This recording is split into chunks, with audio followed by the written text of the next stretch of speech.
See, you have one other kind of manufacturing process in the liquid state method. One is squeeze casting. See, squeeze casting, stir casting, both are casting only, but the process of working is going to be somewhat different, right?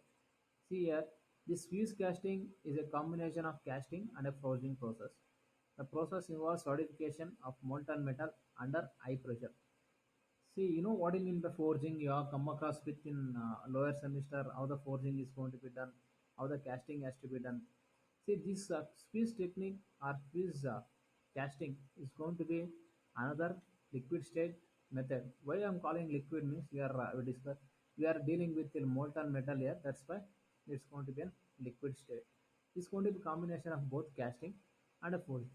Forging is nothing but what giving impact strength or hammering of an molten metal, sorry, of an heated metal to get a required shape. That is going to forging. Casting is nothing but pouring a liquid or pouring a molten metal into the cavity, and later we need to solidify. That is going to be a casting. See, this squeeze casting is a combination of both casting and a forging process. Now we'll go and discuss how exactly the process is going to be deals with. See, the process is going to mainly deals with the four steps. One is melting, right?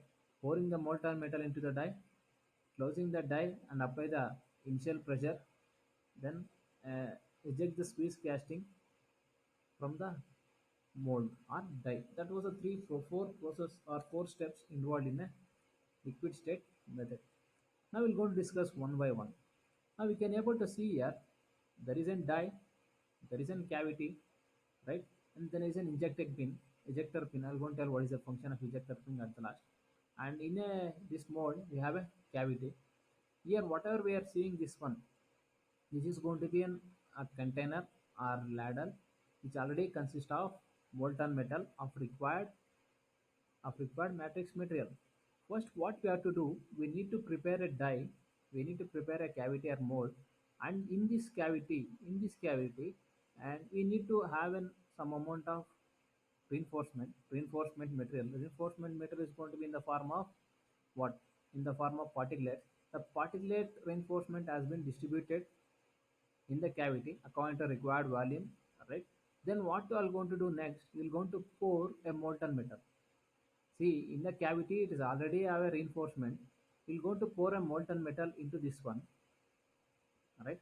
We'll pour a molten metal into this one, and that was the second step. Third step is going to be we're going to apply the initial pressure.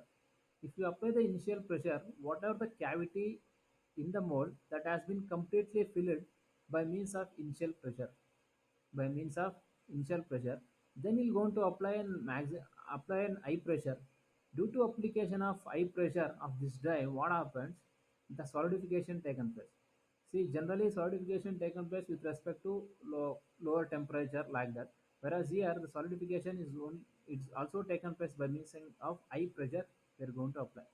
Once the solidification is going to be taken place, by by giving the force to ejector pin, whatever the cavity filled with molten metal has been removed out. This was the one kind of process we can go for manufacturing a mmc by using a swiss casting. There is an one more method. As I told before that the cavity has been already filled with reinforcement. Now what we're going to do, whatever the molten metal in the container, which is consist of both reinforcement and a matrix, as of in a stir casting, right? Where as of in a stir casting we can pour in this one, I can by applying pressure we can obtain the solidification. Whereas in a stir casting, just we need to pour the mixture of reinforcement and matrix in a mold cavity. We need to allow the it to solidification. Whereas here the solidification is going to be taken place by means of high pressure. By means of high pressure. This was about a Swiss casting. This was the simplest one as compared to a stir casting. Then come to what are the advantages of this Swiss casting process. See, offers the broader range of shapes and components than manufacturing methods. See, which means that there are many varieties of shapes can be manufactured by means of squeeze casting. See, there is no very less requirement of machining after completion of your Swiss casting after solidification. Very minute, little work of machining process going to be taken place. That was another advantage. Then see that porosity level is very less. See why the porosity level is very less, because we are applying the pressure. When you're going to apply the pressure, what are the voids and porosity within that one starts to negligible, starts to reducing due to application of pressure. If there is no application of pressure, then the porosity may stay as the same as before. But due to application of pressure, what happens? The porosity is going to be starts decreasing. That was other advantage. Good surface texture, which is nothing but surface finishing, is very good, because dye is very clean and we are going molten metal. We're dealing with hard material. Then the surface finishing is very good. Then fine microstructures with higher strength components. See, as I said, if the porosity is less when you are applying the pressure, the microstructure or bonding of molecules or atoms within the component is going to be high. No wastage of material. Whatever the material we mixed that has been poured into the cavity, everything is completely utilized. Once the machining process is done, that is going to be wastage. Then come to one of the disadvantages. The costs are very high due to complex in tooling, as we know that it consists of die design, then molten metal. We need to apply the pressure. Apply the pressure is nothing but not just simply by manual. We need to go for high hydraulic machinings. Then it will cost more tooling cost. Not flexible as tooling is dedicated to specific components.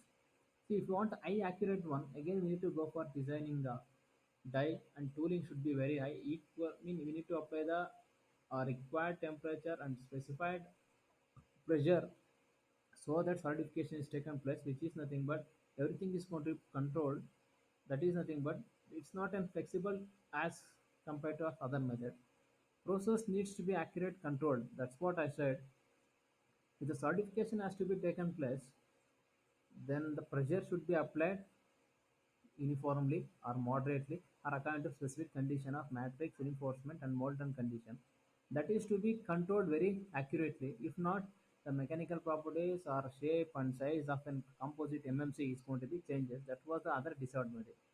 High costs of mean high production volumes. If you go for producing, want to go for producing mass production, then it required high cost of volume, then it requires high equipment cost. That was the other disadvantage of fuse casting. Then come to the what are the applications. See, there is no much difference between steel casting and fuse casting applications. Like, both are application, both manufacturing methods can be used for same applications. See, automobile wheels, piston, which has been discussed in the previous one, and in aerospace also we can go magnesium castings we can go, and here we can see that aluminum doom in automobile manufacturing parts, steel bevel gear we can go by using of steel casting. See, that's all about